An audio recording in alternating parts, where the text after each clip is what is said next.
So hello everyone. Changing the format of the video channel a little in that I'm at UCF and I'm auditing astronomy classes. So I will talk mostly from UCF, and I often will put it in the context of astronomy. Now, of course, I did do a series of videos on climate science. Took a break from that for a while. One part was YouTube, right? Puppy videos were. The other part was, hey, the elections, getting a YouTube video to be looked at while the elections were going on was, not going to happen. The YouTube algorithms worked against that. And lastly, and this kind of was disappointing, but in my survey of what's out there in YouTube land and videos and what have you, there just isn't anyone who does a good job at it. And I don't have the resources, so I will touch on it, but I would like to point you to places to go to get better information. And I'm going to touch on a few quickies here of why I think this. So it was interesting today in my astronomy class. They were talking about flux density, which is a terminology that's used to talk about how much energy hits a surface. And I found it interesting because I have had occasion on the comments in my videos that someone will say, well, you don't understand flux density, and this is in the climate denier area, and say you just need this, and therefore there's no such thing, it's a hoax. So that's total BS. And if you took the time to understand flux density, it would be apparent. So I do wonder why a person would say that. Either they've heard a TikTok that talks on the subject for 30 seconds, or they're deliberately misleading. I'm going to be generous and assume that it's the TikTok. And therein lies a key reason why I don't think there's much good on there about climate change. It's not a subject that you can handle in 60 seconds, and while you can talk about the generalities of it in 15 minutes, there reaches a point where you have to trust the person talking. Because to understand the complexities of the subject, well, that's hours, days, months, a degree. And people don't like short answers anymore. So that's a problem. That's compounded, though, and it'd be really that I am not in any way trying to say that people are dumb, they only want short videos. I don't think very much of the videos done by the scientists that are out there. They are very opinionated. They don't acknowledge the things they don't know or that are left unknown about it. And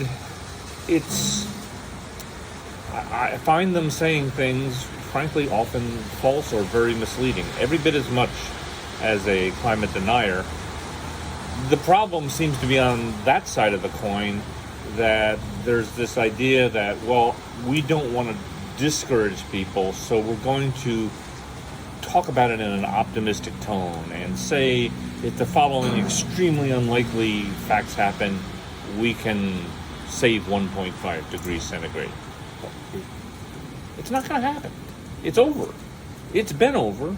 It was probably over when the Paris Accords were signed. And we had 10 years on, we've gone the exact opposite direction. So do I care if we pull out of the Paris Accords? No, because we're not doing anything with them anyhow, and it was probably never realistic. But no one wants to say that. No one wants to look at the numbers and say, it's really what I said last year, and the numbers this year only reinforced it. You're probably looking at 3 degrees centigrade, plus or minus 1. And hey, I'm in the United States, right? It's 5 degrees Fahrenheit, 5 to 6 degrees Fahrenheit. Which kind of, I'm going to pick on a video that's not climate related, but Dr. Becky. And she makes some very interesting science videos on space. So I do recommend it for that. And I am going to talk about some of her stuff more in the future. At the end of one of her more recent videos, where she was talking about dark matter and the start of the universe, she made the statement, and I wrote it down here. I want to make sure I'm paraphrasing, but basically that the universe does not care if the answer makes sense to humans. I accept that as potentially a factual statement, that how the universe started may be beyond human comprehension.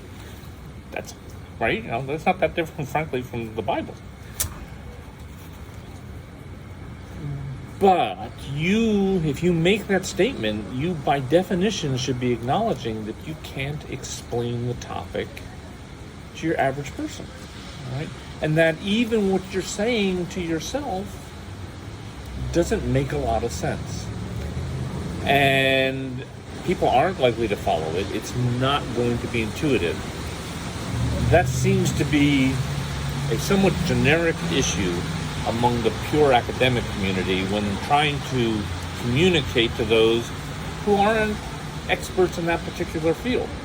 And therefore they lose the credibility of being experts in their field, because it comes across as talking down, and then you add that with talking in a way that makes people feel you're trying to tell them what to think, when it's pretty clear from the way you're phrasing it that you're not telling the whole story.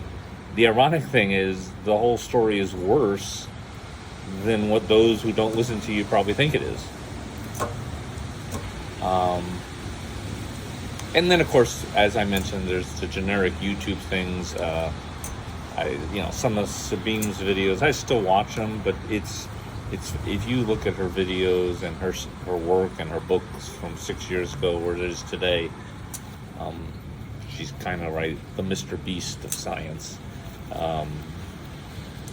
Knows her stuff in her particular field, talks about a lot of stuff she doesn't necessarily know, but because she's a celebrity in the field of science videos, she gets the clicks and doesn't know, frankly, when to not talk. And that's hard for all of us, right? When do you not talk? When do you say, I don't know? So, anyhow, more to come on that. Have more puppy videos later this year. We're done with the U.S. elections. I'm doing astronomy, so we'll see how that works. And I wish you all a much better day than this cold and rainy day in Florida. But I guess I'm not dealing with snow, so that's a good thing too. Take care.